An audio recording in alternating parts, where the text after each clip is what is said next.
लेकिन ये तो एक जुमला हुआ, दूसरा जुमला भी आपको बोलना पड़ता है। क्या बोलेंगे? वो अशहदु अन्ना मुहम्मदन अब्दुहु व रसूलुहु, और गवाही देता हूं मैं मोहम्मद अल्लाह का बंदा और उसका रसूल है। अगर दोबारा गवाही ना देंगे तो फिर मुसलमान नहीं बन सकते आप। लेकिन हमारे यहाँ पर परमात्मा के नाम के साथ किसी का नाम जुड़ा हुआ नहीं है। तो एक ईश्वर बात कहाँ है?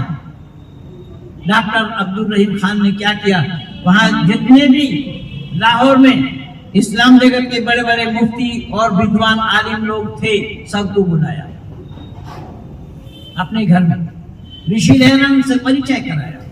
ऋषि दयानंद ने भी ये सवाल उन मुफ्तियों के सामने उठा कर रख दिया। ऋषि दयानंद ने जब मुफ्तियों के सामने ये सवाल उठा कर रखा तो मुफ्तियों से भी जवाब नहीं बन पाया, वो जवाब नहीं दे पाए। वो डॉक्टर रहीम खान को कोसने लगे, तुमने ऐसे काफिर को अपने घर में जगह दिया है, तुम्हारा ये काम अच्छा नहीं हुआ। तुम लाहौर के एक जाने माने डॉक्टर हो, एक बड़े इतने बड़े फिजिशियन हो, तुमने एक काफिर को अपने घर में जगह दिया। वो बहुत कोसा उसको, डॉक्टर रहीम खान को। सब लोग जब चले गए, रहीम खान स्वामी जी के पास आए, स्वामी जी ब्रह्म समाजियों ने आपको दावत दे करके बुलाया, आप वहां गए, उनके खिलाफ बोलने लगे। मूर्ति पूजक आपको अपने पास जगह नहीं देते, मूर्ति के खिलाफ बोलते हैं। मैं तो अपना साथी समझ करके ले आया था, आप मेरे खिलाफ भी बोल रहे हैं। ऋषि दयानंद का जवाब देखिएगा बंधु। ऋषि दयानंद कह रहे हैं, डॉक्टर साहब मैं आपका नमक खाया हूं, आपके घर में मैंने भोजन किया, आपने एक पशु को देखा होगा जहां वो बैठता है, पूंछ हिलाकर जगह को साफ कर देता है, कुत्ता को देखा होगा। ऋषि दयानंद कह रहे हैं वो पूंछ हिलाकर जगह को साफ कर देता है। मैं तो आपका अन्न खाया हूं, आप में बुराई रह जाए, ये दयानंद तो शहर नहीं है, दयानंद तो झाड़ू लगा रहा है कि गंदगी साफ हो जाए। गंदगी को साफ किए बिना मानव जीवन का सफल बनाया जाना संभव नहीं है। तो ये थे बंधु दयानंद। इस दयानंद को जानने का प्रयास करना चाहिए। दयानंद को जाने बगैर हम मानवता को भी नहीं जान पाएंगे, सृष्टि रचना को भी नहीं जान पाएंगे। कोई काम ऐसा ऋषि दयानंद का छूटा नहीं जहां पर उन्होंने काम ना किया हो। इसीलिए भाई अधिकारीगण, आप लोगों से मैं गुजारिश करूंगा कि ये आर्य समाज को चलाने वाले विद्वान हैं, आर्य समाज को चलाने वाले अधिकारी नहीं हैं। अधिकारियों का सहयोग होता है, नहीं है ऐसा नहीं है, सहयोग इतना है, अगर उनका सहयोग नहीं होता तो आपकी आर्य समाज में हावी ना हो पाता। इतना तो है जरूर जानना हूं मैं कि 39 साल में इन्हीं लोगों के बीच में काम कर रहा हूं, लेकिन विद्वानों को सम्मान नहीं करेंगे तो दुख भोगना पड़ेगा। हमारा शास्त्र कहता है पूज्यते पूज्य नाम चाबू मानना त्रिनेत्र दुर्भिक्ष। केशव चंद्र सेन ने कहा, परिचय कराते हुए कि यह आर्च बिशप है, मिस्टर ब्राउन है, सबसे बड़ा पादरी है भारत का। तो स्वामी जी ने बोला कि आपने नमक मिर्च लगा करके रखा, क्या नमक मिर्च लगाया गया? तो स्वामी जी ने बोला कि आपके बाइबल के सृष्टि उत्पत्ति विषय में लिखा है, ये धरती जलाशय था, उस पर यहोवा का, गॉड का सिंहासन तैर रहा था और सिंहासन के ऊपर यहोवा था, गॉड था। उसने 6 दिन में जमीन और आसमान को बनाया। यहोवा का आत्मा मंडरा रहा था। स्वामी जी ने कहा यहोवा का आत्मा मंडरा रहा था? बोले जी। तो बोले देखा किसने? बोले क्या मतलब? बोले देखे बिना ये लिख दिया, यहोवा आत्मा मंडरा रहा था। परमात्मा का आत्मा अगर मंडराने लगे तो वो दुनिया क्या बनाएंगे? 6 दिन में बनाओ चाहे 60 दिन में बनाओ, दुनिया बनाए क्या? कैसे बनाएंगे? स्वामी जी ने बाइबल पर कटाक्ष किया। पादरी हैरान, पादरी के पास जवाब नहीं, पादरी जवाब नहीं दे पाए। पादरी ने कहा कि स्वामी जी यहाँ के वाइसराय से मिलाना चाहते हैं, वाइसराय के साथ आपको मिलाना चाहते हैं। वाइसराय के पास ले जाया गया।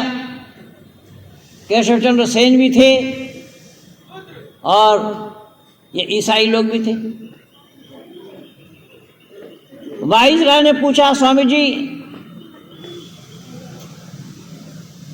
आप ये बाइबल के खिलाफ, इस्लाम के खिलाफ, कुरान के खिलाफ ये प्रचार करते तो आप डरते नहीं है? स्वामी जी ने कहा कि आप लोग भी प्रचार कर रहे हैं, मैं भी प्रचार कर रहा हूँ, इसमें डर काहे का है? आप लोग भी तो प्रचार कर रहे हैं। तो बोले अगर प्रचार कर रहे हैं तो ये अवसर आपको अंग्रेजों ने मुहैया कराया, उपलब्ध कराया है। इससे पहले आप मुस्लिम काल में नहीं कर सकते थे इस काम को। स्वामी जी ने कहा कि उसमें आपका भी स्वार्थ है, अगर ये काम आप नहीं करते होते तो आपका भी प्रचार नहीं हो पाता बाइबल का। तो वाइसराय ने कहा कि स्वामी जी आप एक धर्मात्मा हैं, धर्मात्मा होने के कारण आप परमात्मा से प्रार्थना कीजिए कि अंग्रेजों का राज यहाँ पर बरकरार रहे। आप लोगों को विश्वास न हो, सत्ता प्रकाश आपको पकड़ाया और सत्ता प्रकाश यहाँ मौजूद है। आपके हाथ से अगर सत्ता प्रकाश छूटा ना तो फिर मेरे से बुरा कोई नहीं होगा। देख लीजिए, सामंतव्य व मंतव्य प्रकाश पढ़ लीजिएगा, ऋषि दयानंद वहाँ क्या लिखा है अंतिम में। ऋषि दयानंद लिख रहे हैं, वहां बता रहे हैं वाइसराय को कि एक विदेशी राजा पिता से ज्यादा स्नेह करने वाला क्यों ना हो, ऐसे विदेशी राजा को हम पसंद नहीं करते हैं। हम तो स्वदेशी राज प्राप्त करना चाहते हैं, अपने देश के लोगों को राजा देखना चाहते हैं। ये बात अगर कहने वाला उन दिनों में कोई था, उस ऋषि का सर्वपरिणाम ऋषि दयानंद था। आज तो भाजपा वाले जितना भी चिल्लाएं ये जानते ही नहीं है राष्ट्रीयता का प्रचार कौन किया। स्वराज शब्द का उच्चारण अगर किया तो सत्ता प्रकाश के 8वां समोल्लास में ऋषि दयानंद ने स्वराज शब्द का इस्तेमाल किया है। दादा भाई नेरोजी सत्ता प्रकाश को पढ़ते थे। पंडित बाल गंगाधर तिलक जी ने देखा कि दादा भाई नेरोजी के सिरहाना के नीचे, तकिया के नीचे सत्ता प्रकाश है। तो बाल गंगाधर तिलक जी ने पूछा कि स्वामी जी, पंडित जी आप बन गए आर्य समाजी। दादा भाई नेरोजी ने कहा कि मैं आर्य समाजी बना या नहीं ये तो मैं नहीं जान रहा हूँ, लेकिन इतना मैं जान रहा हूँ कि स्वराज शब्द का उच्चारण ऋषि दयानंद ने ही किया है, इससे पहले किसी ने उच्चारण किया ही नहीं। इसीलिए स्वराज शब्द का उच्चारण का जन्मदाता ऋषि दयानंद है। उसके बाद से पंडित बाल गंगाधर तिलक जी ने भी ये बोलना प्रारंभ किया कि स्वराज प्राप्त करना हमारा जन्मसिद्ध अधिकार है। तो श्रेय किसको जा रहा है? ऋषि दयानंद को जा रहा है। लेकिन ऋषि दयानंद का नाम तो लेना ही नहीं चाह रहे लोग। ऋषि दयानंद को जानने का भी प्रयास नहीं कर रहे हैं। केवल इतना ही नहीं, ऋषि देव दयानंद 4 महीना रह करके एक को तैयार किया। नलिनीकांत सरकार जिनका नाम था। केशव चंद्र सेन इतने में स्वामी जी को कहने लगे चलिए ब्रह्म समाज की स्थापना करने में बताया था 1826 में हुआ था राजा राम मोहन राय के द्वारा। उसी ब्रह्म समाज में लेकर के गए केशव चंद्र सेन स्वामी जी को। ब्रह्म समाज में राजा राम मोहन राय का जो उद्देश्य था उस उद्देश्य की पूर्ति केशव चंद्र सेन के द्वारा नहीं हो रहा है। उस उद्देश्य को तिलांजलि दिया और राम मोहन राय जिस उद्देश्य को लेकर के वेद विद्यालय खोलने के लिए, वेद सर्वोपरि है। राजा राम मोहन राय मूर्ति पूजक नहीं थे। राजा राम मोहन राय के पिता रमाकांत राय राम मोहन राय से कह रहे हैं, राम मोहन तुम्हें मूर्ति के सामने नतमस्तक हो ना केन? राम मोहन तुम मूर्ति के सामने नतमस्तक क्यों नहीं होते हो? तो वो कह रहे हैं, जवाब दे रहे, बाबा आमी यदि आपनार सम्मुखे नतमस्तक हई आपनी तो आमाके आशीर्वाद देवें, किन्तु ओई मूर्तिटी तो आमाके आशीर्वाद दीते पारिबे ना। राजा राम मोहन राय बोले मैं आपके सामने नतमस्तक होता हूँ तो आप मुझे आशीर्वाद देते हैं, लेकिन मूर्ति के सामने मैं नतमस्तक होता हूँ तो मूर्ति से आशीर्वाद मिलना तो संभव नहीं है, मूर्ति आशीर्वाद नहीं दे सकती। राजा राम मोहन राय उद्देश्य को लेकर के चले थे, लेकिन उस उद्देश्य की पूर्ति केशव चंद्र सेन के द्वारा नहीं हुआ। अब केशव चंद्र सेन ऋषि दयानंद को लेकर के ब्रह्म समाज में गए। ब्रह्म समाज जो कलकत्ता आर्य समाज गए होंगे, हमारे माननीय डॉक्टर गुप्ता जी को पता है, बखूबी जानते हैं कि 19 नंबर विधान सरणी आर्य समाज है। ठीक आर्य समाज के सामने शिवानी मार्केट के पास ही ब्रह्म समाज का ही कार्यालय है। उन पर 3 मंजिला बिल्डिंग है उनके। उसी में ले गए ऋषि दयानंद को साथ। कौन ले गए? केशव चंद्र सेन। स्वामी जी ने वहाँ जा कर के देखा कि उस ब्रह्म समाज में एक तरफ योगेश्वर कृष्ण के चित्र लगे हैं, दूसरी ओर मर्यादा पुरुषोत्तम राम के चित्र भी लगे हैं, और बीच में ईसा मसीह का भी चित्र लगा है। देखिए ऋषि दयानंद को सहन नहीं हो रहा है। ऋषि दयानंद कह रहे हैं कि सेन बाबू, जहाँ पर मर्यादा पुरुषोत्तम राम के चित्र हों, जहाँ पर योगेश्वर कृष्ण के चित्र हों, तो ऐसे चित्रों के बीच में ईसा मसीह का चित्र लगाने का क्या मतलब? तो उन्होंने बोला कि हम ईसाइयों से मिल करके काम करना चाहते हैं, इसीलिए हम ईसाइयों को दिखाना चाहते हैं। वो तो मैं बोला ना पहले, वो अंग्रेज़ों के पिट्ठू थे, तो ईसाइयों से मिल करके काम करना चाहते हैं, इसीलिए ये किया है। ऋषि दयानंद कह रहे हैं कि ऐसा नहीं होगा, क्योंकि ऋषि दयानंद ये बतला रहे हैं कि राम के साथ और कृष्ण के साथ ईसा मसीह का मेल कहाँ है? क्योंकि हम तो गौ रक्षक हैं, ये गौ भक्षक हैं, तो गौ भक्षकों के साथ गौ रक्षकों का मेल हो सकता है क्या? ये बात कहने वाला अगर कोई था उस काल में तो उन ऋषि का सर्वपरिणाम ऋषि दयानंद था। ऋषि दयानंद एक शिष्य को तैयार किया जिसका नाम नलिनीकांत सरकार था। ब्रह्म समाज में मुसलमान और ईसाइयों को आने का मौका दिया। ब्रह्म समाज में जो लोग आते, जबकि ब्रह्म समाज तो हिंदुओं का है, ब्रह्म समाजियों का है जो हिंदू कहलाने वाले थे, लेकिन ईसाई और मुसलमानों के लिए रास्ता खोल दिया। ऋषि दयानंद वहाँ जा कर के देखा वो सब रवैया, तो देख करके ऋषि दयानंद को आभास हो गया था कि ईसाई और मुसलमान जो यहाँ आ रहे हैं ये हिंदू घराने के लड़कियों को ले जाने के। आप जो ये लव जिहाद चिल्ला रहे हैं ना, अब ये लव जिहाद आज का नहीं है, उस काल से ही है। ईसाई और मुसलमान चाह रहे थे या कर रहे थे हिंदू घराने के लड़कियों को ले जाना चाह। ऋषि दयानंद इसको समझ रहे थे। समझने के बाद ऋषि दयानंद ने उसी नलिनीकांत सरकार के कान में मंत्र फूका। देखो यहाँ दिखा दिया, उन्होंने बोला कि देखो इनका उद्देश्य क्या है, ये क्यों आ रहे हैं, इसका बदला लेना पड़ेगा। और बदला लिया नलिनीकांत सरकार ने, ईसाइयों से बदला लिया और मुसलमानों से भी बदला लिया। ऋषि दयानंद को फिर भी हमने जानने का प्रयास नहीं किया। ऋषि दयानंद 4 महीना रहने के बाद जब वहाँ से निकल करके आगे बढ़े तो आगे जा कर के वो काशी में आए, नलिनीकांत सरकार को भी साथ ले आए। एक पंडित जी के हवाले करके नलिनीकांत सरकार को ऋषि आगे बढ़ गए। 1874 में ऋषि दयानंद बम्बई में पहुँचे। उन दिनों में एक आचार्य थे, आचार्य कमल नयन जी, जो कट्टर पौराणिक थे। ऋषि दयानंद के लिए कह रहे थे दयानंद का मुंह देखना पाप है।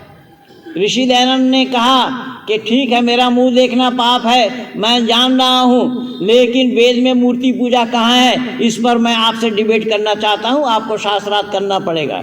जहाँ तक मुंह देखने की बात है, आप कमरे के एक तरफ बैठिए, मैं दूसरी ओर बैठूँ, बीच से आप पर्दा लगा दें, ना आप मेरा मुंह देखें ना मैं आपका मुंह देखूँ, लेकिन शास्त्रार्थ करना होगा। उसी शास्त्रार्थ में श्यामजी कृष्ण वर्मा बैठे हुए थे। श्यामजी कृष्ण वर्मा का नाम तो लोग जानते ही नहीं है, कांग्रेसी तो कभी भी नहीं जानते।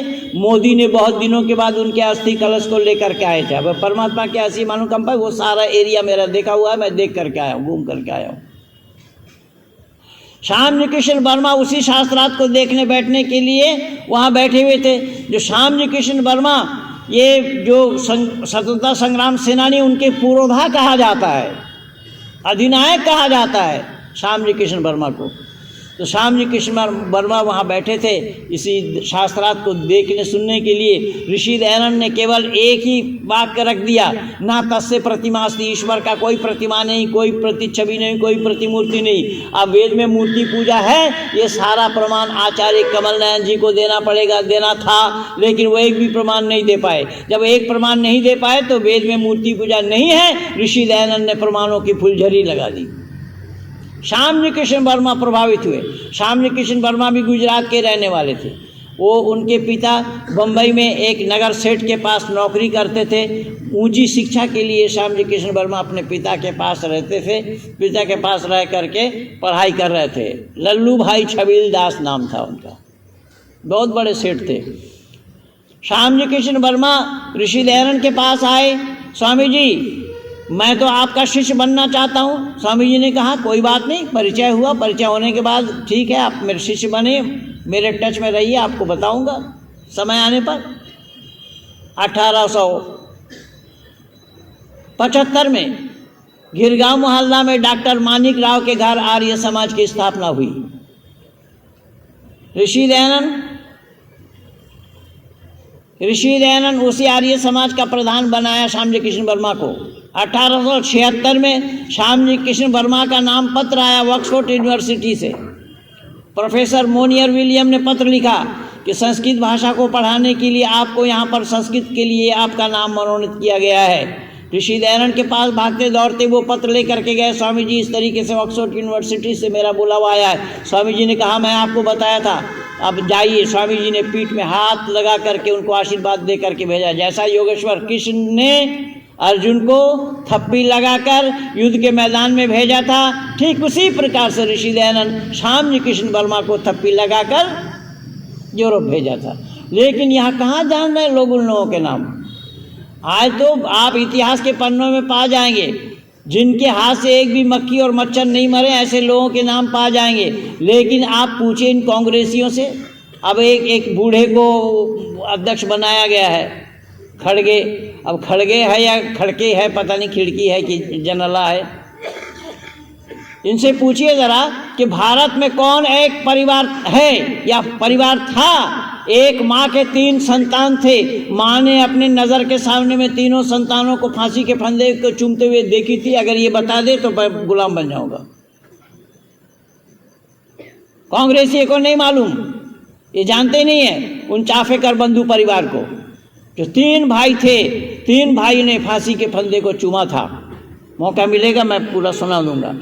कहने का तात्पर्य मेरा ये है कि ये सारा काम के जड़ में आप देखेंगे ऋषि दयानंद की बर्दाश्त है। ऋषि दयानंद ही ये सारा काम कर रहे हैं। ऋषि दयानंद इसके प्रेरक है, ऋषि दयानंद इसके प्रोत्साहन करने वालों में से हैं। लेकिन ऋषि दयानंद को भारत भर में ही लोग नहीं जाने, और आर्य समाजियों की कमबख्ती है कि ऋषि दयानंद को ये औरों तक पहुंचा नहीं पाए। किसी भी यूनिवर्सिटी में, अब अपने यूनिवर्सिटी में गुरुकुल कांगड़ी में भी नहीं पढ़ाई जा रही है ऋषि दयानंद के भाष को। अब क्या क्या बताया जाए। किसी भी यूनिवर्सिटी में दयानंद के वेद भाष को पढ़ाने का कोई मौका नहीं बना के दिया है इन आर्य समाजियों ने। सांसद में इतने लोग रहे, बड़े बड़े लोग रहे, लोकसभा में रहे, राज्यसभा में भी रहे, लेकिन इतने आर्य समाजी होने के बावजूद भी आर्य समाज के एक भी नियम लागू नहीं कर पाया। अगर एक नियम वहाँ लागू कर दिया गया होता कि सब काम धर्मानुसार अर्थात सत और असत को विचार करके करना चाहिए, जो आर्य समाज का 5वां नियम है, इस नियम को लागू कर देने से किसी को अनशन करने की आवश्यकता नहीं पड़ती। ना अन्ना हजारे अनशन करते और ना रामदेव अनशन करते। तो कहने का तात्पर्य मेरा यह है, ये सारा पाठ तो ऋषि दयानंद का ही पढ़ा हुआ है, सारा रूपरेखा तो ऋषि दयानंद का ही बना हुआ है। लेकिन दुर्भाग्य से ऋषि दयानंद का नाम लोग जान नहीं पाए। तो मौका मिलेगा मैं पूरा कर दूंगा। तो अब ऋषि दयानंद ने एक और काम कर रहे हैं, देखिए बात क्या क्या किस तरीके से क्या काम किया है। ऋषि दयानंद लाहौर पहुंच गए और लाहौर में बुलाया ब्रह्म समाजियों ने। जो ब्रह्म समाजी कलकत्ता में परिचय हुआ था, उन्हीं ब्रह्म समाजियों ने लाहौर में बुलाया। लाहौर में बुलाया, स्वामी जी गए ब्रह्म समाज में, तो वहाँ देखा कि राजा राम मोहन राय जिस उपनियम को रखे थे उसके विरुद्ध काम हो रहा है वहाँ पर। स्वामी जी ने वहाँ बोलना चालू कर दिया, क्योंकि स्वामी जी रुके नहीं, असत को बोलने में रुके नहीं, जैसा महेंद्र पाल नहीं रुकता है। अब परसों मैंने कुछ लिख दिया था पोस्टर के बारे में, तो लोगों को तिलमिलाहट, उत्तर प्रदेश, लखनऊ, कानपुर, दिल्ली तक सब तिलमिलाहट, छटपटाने लगे। और मैं जान करके लिखा, मैं समझ करके लिखा, मैं बुद्धि में ताला डाल करके नहीं लिखा। कल भी आप लोगों ने देखा होगा कि मंत्री आए, मंत्री के स्वागत में दुनिया लग पड़ी, लेकिन विद्वानों को एक माला पहनाया गया। तो विद्वानों की कदर कहाँ कर रहे हैं आप? अरे विद्वानों की कदर कहाँ किया है आप लोगों ने? ऋषि दयानंद नहीं चुके। ऋषि दयानंद ने बोला ब्रह्म समाजियों को, तो ब्रह्म समाजियों ने निकाल दिया। मूर्ति पूजक पहले से ही मूर्ति के खिलाफ बोलते, ऋषि दयानंद मंदिर में जगह नहीं दिया। जगह अगर दिया, सुनिएगा ध्यानपूर्वक, जगह अगर दिया ऋषि दयानंद को लाहौर में, तो एक मुसलमान डॉक्टर अब्दुल रहीम खान ने जगह दिया अपने घर में। डॉक्टर अब्दुल रहीम खान ने अपने घर में जगह दिया। ऋषि दयानंद उनके घर में रह करके उनके भोजन पानी से समय अतिबाहित कर रहे थे। समय अतिबाहित कर रहे थे तो डॉक्टर रहीम खान स्वामी जी के पास आए तो स्वामी जी उनके खिलाफ भी बोलना चालू कर दिया। अब खिलाफ तो नहीं, यथार्थ बोलते हैं। बोले डॉक्टर साहब आप एकेश्वरवादी हैं? बोले जी हाँ। बोले इसीलिए तो मैं आपको बुलाया कि आप एकेश्वरवाद के प्रचार करते हैं। आप कहते हैं वेद में परमात्मा एक है, एको देवा सर्वभूतेषु गुणा सर्वव्यापी सर्वभूतांतरात्मा, परमात्मा एक है, भिन्न और कोई नहीं जिसकी उपासना करनी चाहिए। आप बहुत सारा वेद मंत्र का प्रमाण देते हैं, इसीलिए मैं सोचा कि आप हमारे साथी होंगे तो मैं आपको अपने घर में ले आया। स्वामी जी ने कहा वो तो बिल्कुल ठीक किया आपने, लेकिन एकेश्वरवाद इस्लाम में है क्या? तो बोला हाँ हम तो एकेश्वरवादी हैं, मानते हैं अपने को। स्वामी जी ने कहा एकेश्वरवाद इस्लाम में है नहीं। भाई ला इलाहा इल्लल्लाह तक तो ठीक है कि, लेकिन जब तक मोहम्मदुर रसूलुल्लाह नहीं बोलेंगे तो आपका इस्लाम अधूरा। अल्लाह के साथ, नाम के साथ मोहम्मद का नाम जुड़ा हुआ है। आप केवल ला इलाहा इल्लल्लाह ला इलाहा इल्लल्लाह कहते कहते आपके ज़ुबान से झाग निकल कर अगर आप मर जाएंगे तो आप मुसलमान नहीं कह सकते, नहीं कहला सकते, नहीं बता सकते जब तक कि मोहम्मद रसूलुल्लाह ना कह ले। तो फिर एकेश्वरवाद कहाँ? फिर कलमा बता रहा अशहदु अल्ला इलाहा इल्लल्लाहु वहदहु ला शरीका लहु व अशहदु अन्ना मुहम्मदन अब्दुहु व रसूलुहु, गवाही देता हूँ मैं नहीं है कोई माबूद सिवाय अल्लाह के। ऋषि दयानंद कह रहे हैं कि हम भी गवाही देते हैं कि एक परमात्मा के सिवा कोई उपासक नहीं। ओम सनो बंधुर जनिता सविधाता धामानि वेद भुवनानि विश्वा यत्र देव अमृतमान शाना स्थिति धामान धैर्यन्ते। तो हमारे यहाँ पर भी एक परमात्मा को छोड़कर किसी की उपासना नहीं है। तो आप जब यहाँ पर गवाही दे रहे हैं, लेकिन ये तो एक जुमला हुआ, दूसरा जुमला भी आपको बोलना पड़ता है। क्या बोलेंगे? वो अशहदु अन्ना मुहम्मदन अब्दुहु व रसूलुहु, और गवाही देता हूँ मैं मोहम्मद अल्लाह का बंदा और उसका रसूल है। अगर दोबारा गवाही ना देंगे तो फिर मुसलमान नहीं बन सकते आप। लेकिन हमारे यहाँ पर परमात्मा के नाम के साथ किसी का नाम जुड़ा हुआ नहीं है, तो एकेश्वरवाद कहाँ है? डॉक्टर अब्दुल रहीम खान ने क्या किया, वहाँ जितने भी लाहौर में इस्लाम जगत के बड़े बड़े मुफ्ती और विद्वान आलिम लोग थे, सबको बुलाया अपने घर में। ऋषि दयानंद से परिचय कराया। ऋषि दयानंद ने भी ये सवाल उन मुफ्तियों के सामने उठा कर रख दिया।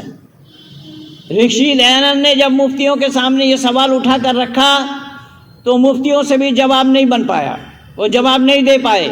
वो डॉक्टर रहीम खान को कोसने लगे, तुमने ऐसे काफिर को अपने घर में जगह दिया है, तुम्हारा ये काम अच्छा नहीं हुआ।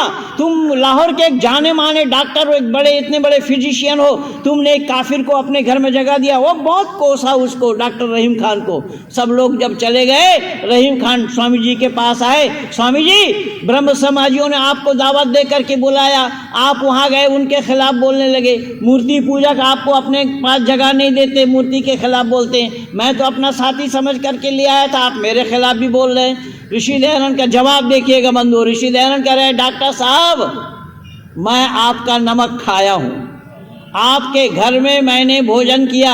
आपने एक पशु को देखा होगा जहाँ वो बैठता है, पूंछ हिलाकर जगह को साफ कर देता है, कुत्ता को देखा होगा।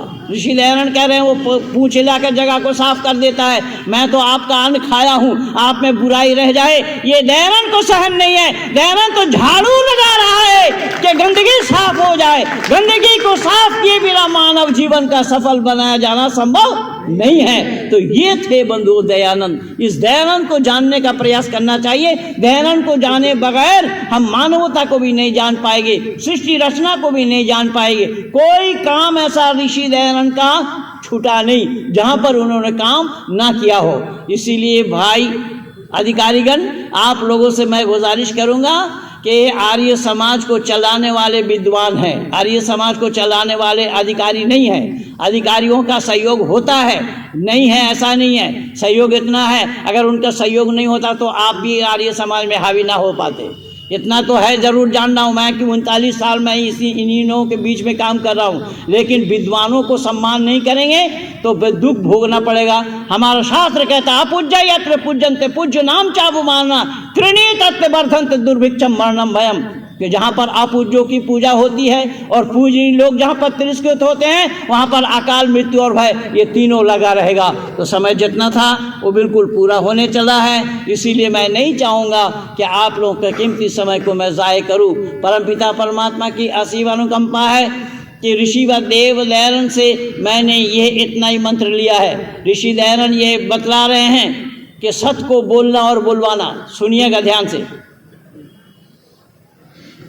ऋषि दयानंद कह रहे हैं सत्य को बोलना और बुलवाना।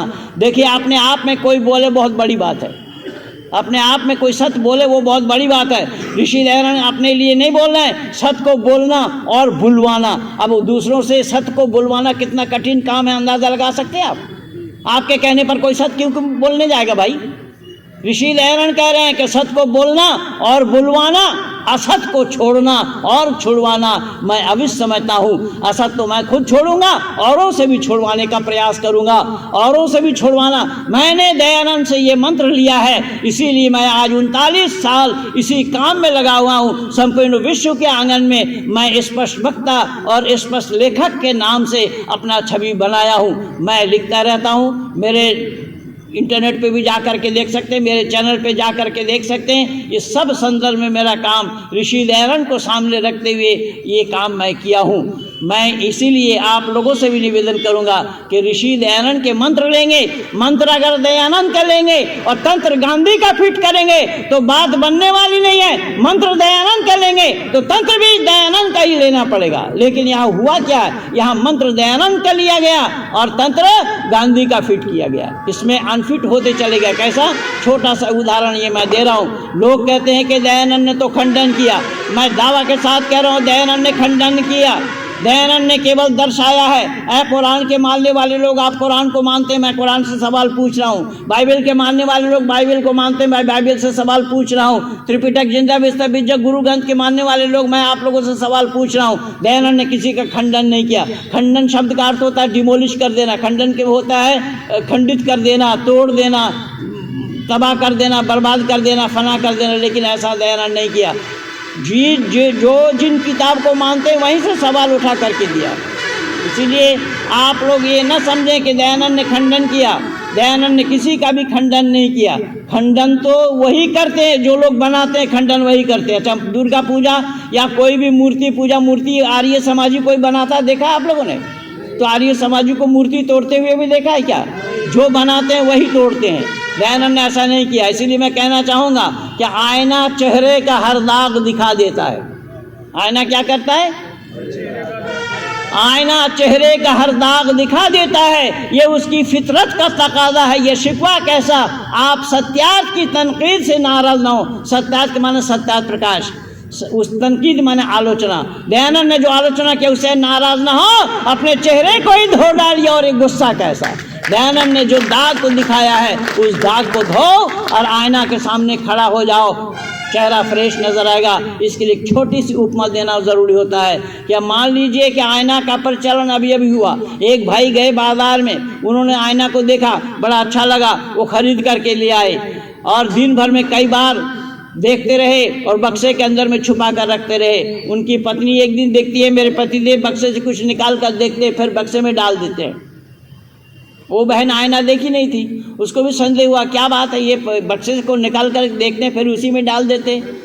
जब पतिदेव घर से बाहर चले गए तो उनकी पत्नी को मौका मिला, वो बक्से को खोली, आईना को निकाल कर देखने लगी। उसी का ही चेहरा, उसी का ही प्रतिबिंब। उसे देखा आईना देखी नहीं थी, तो वो देख करके रो पड़ी, चीखने बिलबिलाने लगी। घर में माताजी थी, बुढ़िया बेचारी सास। तो सास पूछ रही है, बेटी क्यों रो रही है तू? माताजी देखिए ना आपका लड़का ने क्या तमाशा किया। क्या किया है? अरे उन्होंने तो बाजार से कोई पराया महिला को भी अपने साथ ले रखा है। माँ भी आईना देखी नहीं थी। माँ ने कही कि कौन सी महिला है, जरा मुझे एक बार दिखा, मैं भी देखूं।